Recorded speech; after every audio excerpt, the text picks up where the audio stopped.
splitting wood yesterday. I had taken several trees down in my yard last year that had been cut and stacked for the winter, and now I need to split the wood and restack it so that I can use it in the fireplace this coming winter. As I'm swinging my axe, I'm also thinking about my sermon. I'm sure that doesn't surprise you. Perhaps you can even guess the insight that I uncovered. There are times when my axe would come down on the wood and it would thunk into the log a few times before the blow would split it. And then it would usually only split it some of the way or most of the way, and I'd have to keep hacking at it. Other times, my axe would come down and on the first blow, split the log easily. So the difference was mostly about me, not the log. If I hit the log right along the grain, the log was ready to split. And this is not a new insight. I mean, any good Buddhist text will use an analogy like this, telling you about archery or juggling or chopping wood. Look at everything and at nothing. Aim for the follow-through rather than the exact point on top. Be in harmony with the target. Take a steady breath before acting. Really, take your breath. No one else can take it for you. Well, until you fall in love or experience something absolutely breathtaking, right? But we're not falling in love just here. We're chopping wood. So take your own breath and notice the grain. As the axe hits the log, if it hits it on the grain, the log will split with ease. The outcome I am wanting fits with what the log is ready to do. This is similar to what is meant with the idea of God luring us toward the good, like pancakes on the table calling us to rise from bed and begin the day. In process theology, God is not all-powerful. Instead of making things happen or not happen, God can't drag you out of bed. God's power is purely the power of luring us toward the good, toward justice, toward harmony. Process theologian David Stowe says God is a dynamic presence, active everywhere in the world. Or as Daniel Day Williams says, using the word spirit instead of God, the Spirit is not a static ideal, but a creative power which participates in life. This is how I really began to understand process theology, through spiritual experiences, rather than the logic of science and theology. Now don't get me wrong, I love science and theology. I find it helpful when presenting the idea of process theology to others to start with the science of quantum theory, which is where Whitehead started. And I enjoy unpacking Hartshorne's deconstruction of the theodicy problem and classic monotheistic theology. It's actually a lot of fun. The paths paved by quantum science and through critique of classic Christian monotheism are solid ways to understand process theology, but really it is the spirituality of process theology that hooked me. It has been the experiences I have of spirit and grace and the lure toward the good that have drawn me in. Now, briefly, in case you're wondering, the scientific path that I mentioned is this. Process theology arises from Alfred North Whitehead and his response to Einstein and quantum physics. And in quantum physics, we see that everything's in motion. Atoms, for example, are not simply little static building blocks. They have subparts, and those parts are spinning and vibrating and changing. And even to talk about electrons having an orbit around the nucleus doesn't work anymore. It's inaccurate. Instead, scientists talk about an electron field that defines where the electrons have been and probably will be. In other words, an electron is best defined as an event in which something is happening. Whitehead said, in essence, if it's true for the physical world, it will be true for the metaphysical world as well. If the universe is dynamic, then so is God. I find this an elegant argument. Likewise, you can learn about process theology through Charles Hartshorne's heresy. The theodicy problem in classic Christianity is very simple, actually. It says that God is all-powerful, and God is all-loving, and yet evil and suffering exists. And this creates a logical puzzle. Why is there suffering if God cares about us and has the power to stop it? Well, Hartshorne refuses that little puzzle by saying that God is not all-powerful, or at least not powerful in that way. God's power is not coercive. He can't drag people out of bed or push people out of the way of a moving car. But instead, God is persuasive. God can't stop the suffering or the evil on God's own, but God is a resource to us so that we can be God's hands and God's heart in the world. God's power is not a power that can stop bad things from happening. Instead, God's power is in the lure toward the good, which we, with free will, have complete capacity to refuse. But God's power is in drawing people like you and me to act in ways that bring more wholeness and harmony in the world. Again, I find that a very elegant argument. And I understand these scientific concepts, more or less. And I believe in these theological ideas. But in truth, I was not won over by these arguments. Originally, I was drawn into it by the spirituality of process theology, the sense of interconnectedness and that feeling of allure. It's like that story of the humming planet. I told this story to the children, God, a number of years ago. I could probably bring it back by now. It's been a while. They don't remember. Anyway, this is a story a UU storyteller, Joshua Cyril White, tells, The Humming Planet. It's a girl who's traveling around the universe in her spaceship, and she gets lost. And so she lands on a strange planet to get directions. And she discovers that everything on the planet hums. Or more accurately, everything hums in response to every other thing. And so she discovers that she is humming. Her body, something inside her is humming. And so when she looks closely at a flower, she and the flower hum louder together. And the humming is a wonderful feeling in her. And when she walks into town looking for some help, the people are smiling and nodding at her, and all the while this hum is steady and strong and good. And she turns to ask someone how to find a star map. And the first person she approaches is a shock to her. The man's face is discolored and covered in scars. He's hard to look at. And though he smiles as she comes close, his scars look painful, and it scares her. And so instead of asking him directions, she looks away and walks past him, looking for someone else to approach. But when she does that, the humming fades. And within seconds, it's like an aching absence. So she takes a deep breath. She turns back to the scarred man and looks him in the eye. And the humming inside and around her resumes. She asks where she can find a star chart. With a smile, he tells her. She thanks him and she goes to find the chart.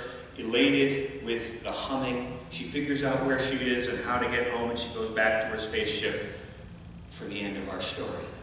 And part of the lesson is about the interchange between us and between all things, that interconnectedness. And another part of the lesson is that your spiritual life is not just about the happy, peaceful moments on the mountaintop. It's not a spirituality aiming for inner peace. That's not what process theology or process spirituality will offer you. Creative interchange will challenge you. The interactions that matter most, the lure toward these creative interchanges that can happen, have more to do with compassion in the face of suffering than bliss and inner peace and escape from difficulty. This is why the God described in process theology is a God of compassion and a God of justice instead of a God of power. Because if something's not right, if I am in tune with the holy, I will feel that it is not right. The humming will fade, if you will. The axe will hit the log again and again ineffectively. It is a new way of knowing God, based not on seeing a deity that is cast in the image of humanity. Rather, God is the spirit of creativity and harmony.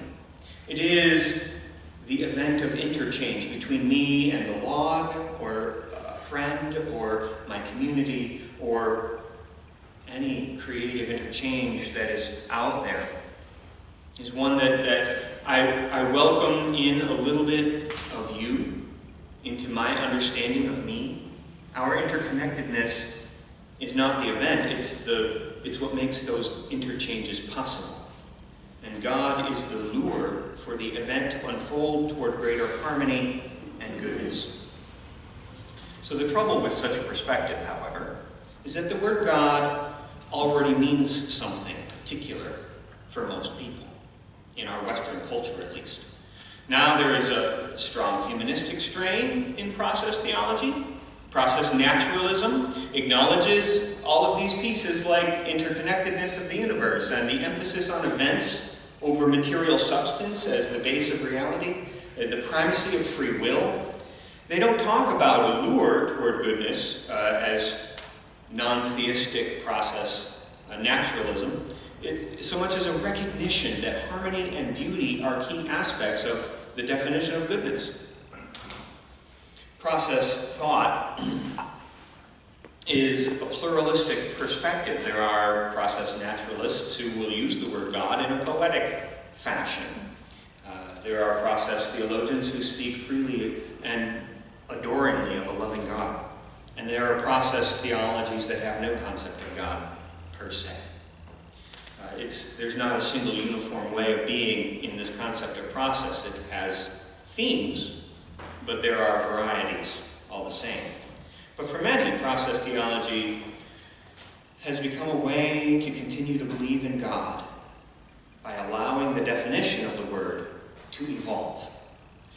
The classic monotheistic perspective, which many people, many UUs even, still hold, is not the only option. The classical theism basically is that God is separate and wholly other from the universe. God existed before the universe, created the universe, and remains outside of it, beyond, unaffected, discrete from everything else that exists. Can do things in the universe, but is not the universe. And the version that process theology offers, we need to first cross through the concept of pantheism to get there. Pantheism takes these two concepts of God and the universe and says they're actually one thing. It's sort of like two different circles in your Venn diagram that don't touch. Now they're a single circle. God is another label for the universe. Pantheism is just a single circle. God equals the universe. Now, from there we construct a third picture, if you will, of panentheism, which says that God is the whole universe as well as more. So, the sum is more than the total of the parts. There's a circle in the middle that says the universe, and then there's a bigger circle that includes it that says God. Over our heads, but also in our hearts, there must be a God somewhere. Panentheism is a common perspective for Unitarian Universalists to identify when they claim to be a theist. Emerson's Transcendentalism and the Oversoul is a panentheistic concept. Process theology is another one. And there's other contemporary versions. It includes nature and humanity as participants in all that is holy, but it allows for something more, right? But with process theology, there's a little twist, of course. To sort of draw this little circle with the word universe in it and the word God in it, you have to do something different with those words. Well, we have to change those labels. Well, it may seem like a big radical claim that process theology is about God. It's actually a big radical claim about the cosmology. It's their statement of what the universe is. It's actually saying that instead of the word universe, it made up of things and materials. It's events and experiences of becoming that are the root element of reality. So the log that I'm about to split is a series of events from seed through tree to, in this case, a log, into split firewood, into ashes and stardust to feed another seed. And when I'm swinging the axe, I'm seeing both the log that is and the split firewood that will be. Instead of the log as a static thing, it's an event over time which serves, it's the event that serves as the building block of reality of all that is. The interaction between the things over time is the defining aspect of reality in process theology. And so that circle doesn't say the universe. It's starting to get complicated and theological, but expand the concept from logs and firewood to the whole universe, and that large circle in panentheism is labeled creativity rather than God. And the whole in which the process theology points to is a dynamic interchange of creativity. The process of unfolding and becoming, the possibilities and actualities, as well as the histories of all that was, is, and yet shall be. But where's God in that picture? Well, God is in the midst of every interchange. God is that aspect of the event luring us toward harmony and goodness. God is omnipresent rather than omnipotent. In everything and every event, one theologian, Marjorie Satrocki, puts it like this: receiving the world, God fashions for it in its next moment of becoming an aim that will lure it toward harmony. It's within each moment that God puts in that lure toward harmony, toward the good. God works with what is in order to lead the world toward what can be. So this leads to a version of God that has unchanging aspects, goodness and love, as well as a nature that is subject to change, because God is in the interchange. God is the river, not just the stone. One of the old biblical phrases says that it is in God that we live and move and have our being, which is a basic panentheistic way of saying this also. But in process theology, we also affirm that it is in the world and in humanity that God lives and moves and has God's being. And thus, as we grow and change, God as well. So change and connection are the strongest words in this theology. So whether I'm wrestling with climate change issues or a loved one who has cancer, I strive to stay connected with our earth or with my loved one, to stay connected and let what is happening affect me so that I can be the hands and the heart of God who longs for the good to be more manifest among us. When we are struggling with, for example, the Black Lives Matter movement, I am compelled by my spirit to listen to the voices in the movement, the voices of counter-movements that challenge me, and the voices of those along the sidelines anxious to not wade in too far. But I'm obligated by the Spirit to not only listen, I must also heed the lure toward harmony and goodness. And so with compassion, I speak out in favor of Black Lives Matter, because that is where the creative interchange has led me. Change and connection are the watchwords of a process spirituality. The God I love is not a God of power. God is the Spirit that lures us toward our best selves, toward a more harmonious world, but it will never be done. It is always changing and unfolding anew. Listen for the humming. Speak for your own voice. Seek the interactive creativity with others. Learn to hear the tug drawing you toward the good. Notice the grain. Take your breath But don't just commune with the beauty of it all. When it's time, we must also act. Swing the axe to make the firewood. Touch the hand to show another that they are not alone. Speak up for what is right, but use compassion rather than force, for that is how God works in the world. Listen for the hum calling you. In a world without end, may it be so. Let us join in singing our closing hymn, Blue Boat Home, in the Teal Hymnal Supplement, 1064.